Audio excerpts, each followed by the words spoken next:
El Pinto. Notas biográficas de un perro. Ángel de Campo. Chilindrina era una perrita poblana, gordita, muy lavada, muy blanca, con su listón azul al cuello, siempre dormitando en las faldas de doña Felicia, su ama, que era dueña de un estanquillo y había concentrado en ella todo su amor de vieja solterona. Cuidaba del buen nombre del animal como las madres cuidan de la inocencia de sus hijos, y casi murió de dolor cuando supo la terrible noticia. Chilindrina, la doncella sin mancha, había tenido amores con el capitán, escuincle horroroso de un zapatero vecino. Frutos de estos amores fueron la Diana, el Turco y el Pinto, de quien voy a ocuparme. Era un perro de pueblo enteramente flaco, de orejas derechas y agudas, ojo vivaz, hocico puntiagudo, grandes pelos lacios y cerdosos, patas delgadas y cola pendiente. Era de esa clase de perros de raza indígena que tienen una semejanza con los lobos, de un color amarillo sucio manchado de negro, lo que le valía su nombre de Pinto. Su historia puede encerrarse en estos capítulos: el hogar, el cuartel, la calle, la vagancia. Muy pocos días duró el brasero en el cajón de vino, lleno de trapos manchados de petróleo que le sirvió de cuna. Aún no abría bien los ojos, que tenían esa opacidad azulosa de los recién nacidos. Aún su paso era débil cuando lo regalaron a la primera que lo pidió. Y fue doña Petra, portera del 6 de Mesones, señora fea que, no teniendo quien la amara, amaba a los animales. Un gato se le había desertado y para mitigar la ausencia iba a sustituirlo con un consentido más fiel, el Pinto. Con calma maternal daba las migas de pan en leche al tierno niño, lo acostaba en un rincón envuelto en trozos de alfombra, lo arrullaba en el regazo y en horas de quehacer lo exponía al sol tibio de la mañana. Ahí reposaba el Pinto cazando moscas al vuelo, dando paseos cortos, oliendo las juntas del embaldosado y acostándose de nuevo, previas las vueltas de ordenanza. Creció y comía entonces las sobras que daba a su ama una familia de la vivienda principal. Su vida era sedentaria, se reducía a vegetar y no salía del zaguán de la casa, porque sentía un temor invencible por los transeúntes, los coches y los perros más grandes que él. Cuando el ama salía, lo dejaba encerrado, y más de una vez se oyeron tras la puerta aullidos lastimeros a los que respondían frases coléricas de los vecinos nerviosos. Vivían arriba dos niños que al irse al colegio le arrojaban un pedazo de pan y al volver le hacían un cariño diciéndole con voz muy dulce: «Pintito, toma, Pintito, toma», y tronándole los dedos lo llamaban en dirección a la escalera. Él los hubiera seguido, pero le inspiraba serios temores aquella ascensión peligrosa y sobre todo la opinión de su ama.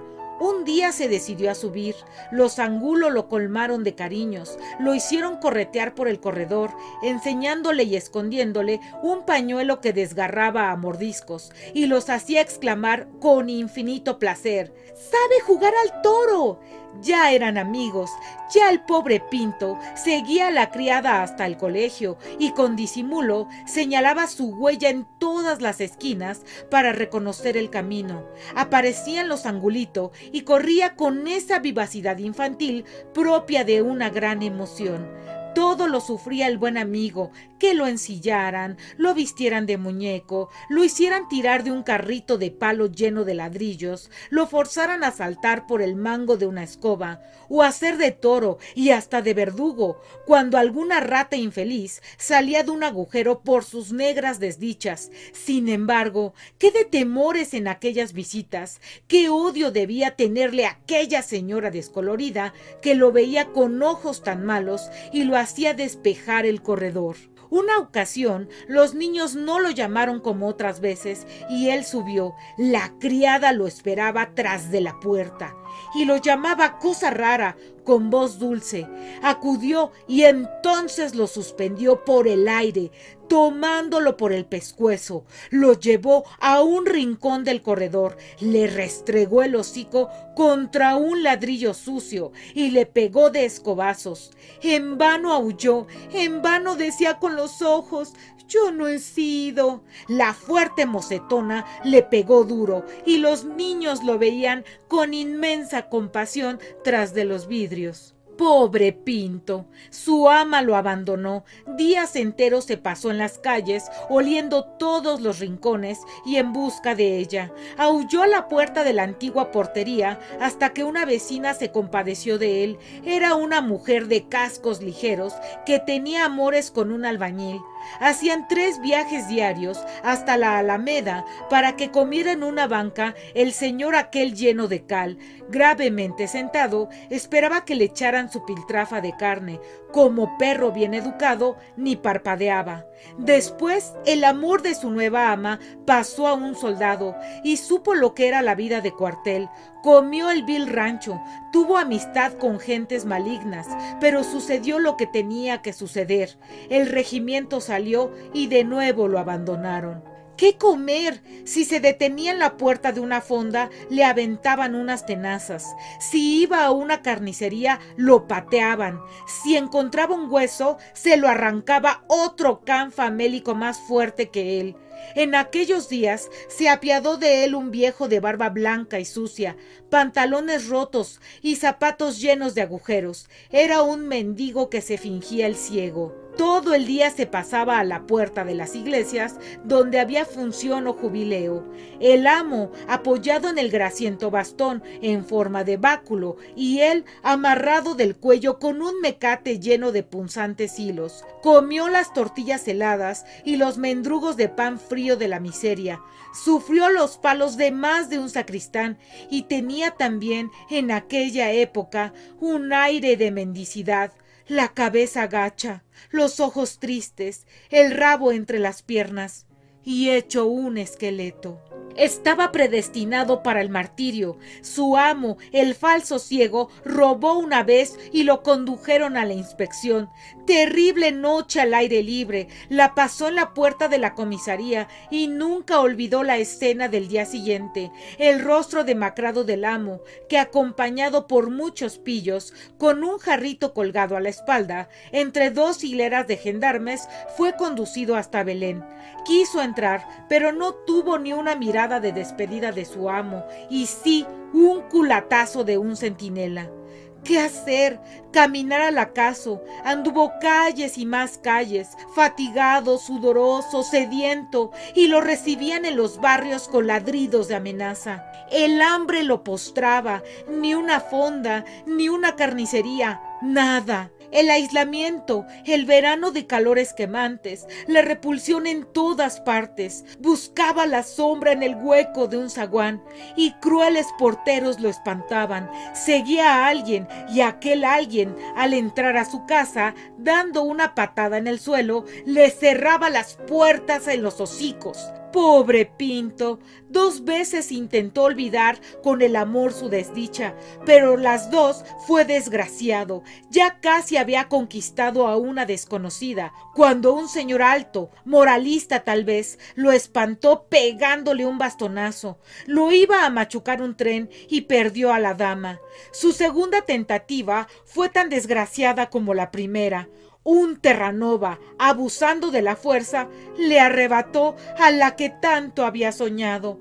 Pobre Pinto. Llegaron aquellas noches interminables de vagancia, aquel husmear continuo en todos los rincones, a la puerta de las accesorias, esperando que arrojaran al caño el agua sucia de la cena, para pescar un hueso y huir con él donde nadie se lo disputara, rebuscar en los montones de basura, seguir a los ebrios para...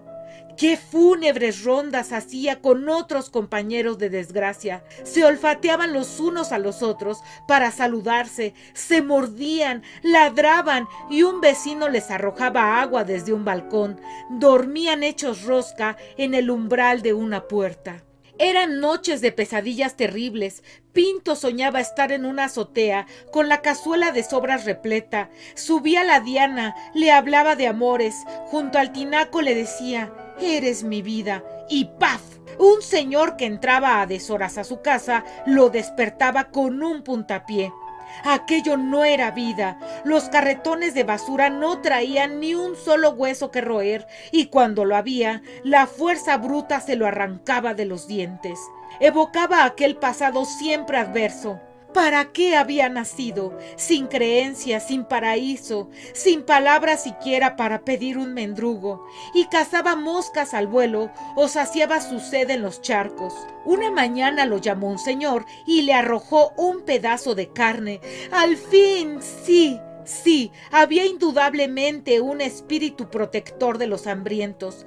Sintió una embriaguez de placer al aspirar el aroma tibio de aquella pulpa, y era fresca, y la comió con glotonería.